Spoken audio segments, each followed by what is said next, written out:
नमस्कार दोस्तों, YouTube channel Ravi LLB में आपका स्वागत है। आज के वीडियो में हम सीआरपीसी की धारा के 44 पे बात करने वाले हैं। ये बहुत ही महत्वपूर्ण धारा है क्योंकि आए दिन हमें समाचारों में सुनने को मिलता है कि फला स्थान पे धारा 144 लगा दी गई है। तो आज के वीडियो में हम जानेंगे धारा 144 क्या है, धारा 144 कौन लगाता है, धारा 144 के तहत प्रशासन के पास क्या अधिकार है, धारा 144 की अवधि क्या है, धारा 144 के संदर्भ में न्यायालय की क्या राय है, धारा 144 पे सजा का प्रावधान क्या है और धारा 144 और कर्फ्यू में अंतर क्या है। क्या धारा 144 के तहत दूर संचार व्यवस्थाओं पे भी प्रतिबंध लगाया जा सकता है। इन सभी विषयों पे आज के वीडियो में हम बताने वाले हैं, तो वीडियो को अंत तक देखिए। और यदि अभी तक आपने हमारे चैनल को सब्सक्राइब नहीं किया है तो चैनल को सब्सक्राइब कर लीजिए और बेल नोटिफिकेशन को प्रेस कर लीजिए ताकि आने वाले हमारे नए वीडियो मिले आपको सबसे पहले। तो आइए शुरू करते हैं। धारा 144 क्या है। धारा 144 शांति कायम करने, किसी आपात स्थिति से बचने के लिए लगाई जाती है। किसी तरह की सुरक्षा, स्वास्थ्य संबंधी खतरे या दंगे की आशंका होने पर लगाई जाती है। धारा 144 जहां लगती है उस इलाके में 5 या 5 से ज्यादा लोग एक साथ जमा नहीं हो सकते हैं। धारा 144 लागू करने के लिए इलाके के जिला अधिकारी द्वारा एक नोटिफिकेशन जारी किया जाता है। धारा 144 लागू होने के बाद इंटरनेट सेवाओं को भी ठप किया जा सकता है। यह धारा लागू होने के बाद उस इलाके में हथियारों के लाने ले जाने पर भी पाबंदी होती है। धारा 144 कौन लगाता है।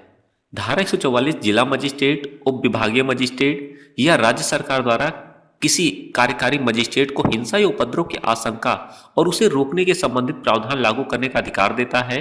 मजिस्ट्रेट को एक लिखित आदेश पारित करना होता है जिसके माध्यम से किसी व्यक्ति विशेष या स्थान विशेष या क्षेत्र में रहने वाले व्यक्तियों या आमतौर पर किसी विशेष स्थान या क्षेत्र में आने जाने से संबंधित लोगों को निर्देशित किया जा सकता है। आपातकालीन मामलों में मजिस्ट्रेट बिना किसी पूर्व सूचना के भी इस आदेश को पारित कर सकता है। धारा 144 के तहत प्रशासन के पास क्या अधिकार है। इसमें आमतौर पर आंदोलन पर प्रतिबंध, हथियार लाने ले जाने और गैर कानूनी रूप से सभा करने पर प्रतिबंध शामिल है। आमतौर पर माना जाता है कि धारा 144 के तहत 3 या 3 से अधिक लोगों की सभा प्रतिबंधित है। धारा 144 के अंतर्गत मजिस्ट्रेट किसी व्यक्ति विशेष को भी प्रतिबंधित करने का प्रावधान कर सकता है। गौरतलब है कि मजिस्ट्रेट को यह आदेश किसी व्यक्ति को विविध रूप से नियोजित करने या मानव जीवन, स्वास्थ्य या सुरक्षा के खतरे, सार्वजनिक सुरक्षा में गड़बड़ी को रोकने और दंगे इत्यादि को रोकने के लिए जारी कर सकता है। धारा 144 की अवधि क्या होती है। धारा 144 के पारित होने का कोई भी आदेश उसके जारी होने के दिनांक से 2 महीने तक ही लागू रह सकता है, किंतु यदि राज्य सरकार चाहती है तो इसे 6 महीने तक बढ़ाया जा सकता है। किसी भी परिस्थिति में धारा 144 के अंतर्गत जारी किया गया आदेश 6 महीने से ज्यादा प्रभावी नहीं रह सकता है। स्थिति सामान्य होने पर इसे किसी भी समय वापस लिया जा सकता है। धारा 144 के संदर्भ में न्यायालय की राय।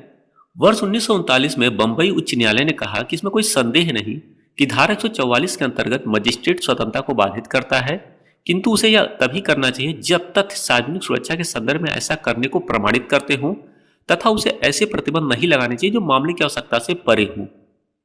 वर्ष 1970 में मधुमिले बनाम सब डिविजनल मजिस्ट्रेट के मामले में सर्वोच्च न्यायालय की 7 सदस्यीय संवैधानिक बेंच ने धारा 144 में मजिस्ट्रेट की शक्ति के संदर्भ में कहा कि मजिस्ट्रेट की शक्ति प्रशासन द्वारा प्राप्त आम शक्ति नहीं बल्कि यह न्यायिक तरीके से उपयोग की जाने वाली शक्ति है जिसकी न्यायिक जांच भी की जा सकती है।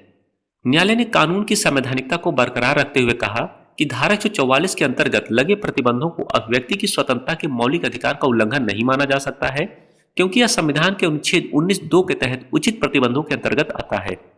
वर्ष 2012 में सर्वोच्च न्यायालय ने कहा कि इस तरह के प्रावधान का उपयोग केवल सार्वजनिक शांति को बनाए रखने के लिए गंभीर परिस्थितियों में किया जा सकता है और इस प्रावधान का उद्देश्य केवल हानिकारक घटनाओं को घटित होने से रोकना है। धारा 144 का उल्लंघन करने पर सजा का प्रावधान। धारा 144 लागू होने के बाद इसका पालन करना हर नागरिक की जिम्मेदारी होती है। इस दौरान सारे कानूनी अधिकार इलाके के मजिस्ट्रेट को दे दिए जाते हैं ताकि शांति व्यवस्था को फिर से बनाया जा सके। गैर कानूनी तरीके से जमा होने वाले किसी भी व्यक्ति के खिलाफ दंगे में शामिल होने के लिए मामला दर्ज किया जा सकता है। इसके लिए अधिकतम 3 साल तक की सजा या जुर्माना या दोनों से दंडित किया जा सकता है। धारा 144 और कर्फ्यू के बीच फर्क। ध्यान दें, धारा 144 और कर्फ्यू एक चीज नहीं है। कर्फ्यू बहुत ही खराब हालात में लगाया जाता है। उस स्थिति में लोगों को एक खास समय अवधि तक के लिए अपने घरों के अंदर रहने का निर्देश दिया जाता है। मार्केट, स्कूल, कॉलेज को बंद करने का आदेश दिया जाता है। सिर्फ आवश्यक सेवाओं को ही चालू रखने की अनुमति दी जाती है। इस दौरान ट्रैफिक पर भी पूरी तरह से पाबंदी रहती है। क्या धारा 144 दूर संचार व्यवस्था पर भी प्रतिबंध लगाती है। दूर संचार अस्थायी सेवा निलंबन नियम 2017 के अंतर्गत देश के गृह मंत्रालय के सचिव या राज्य के सक्षम पदाधिकारी को दूरसंचार सेवाओं के निलंबन का अधिकार दिया गया है।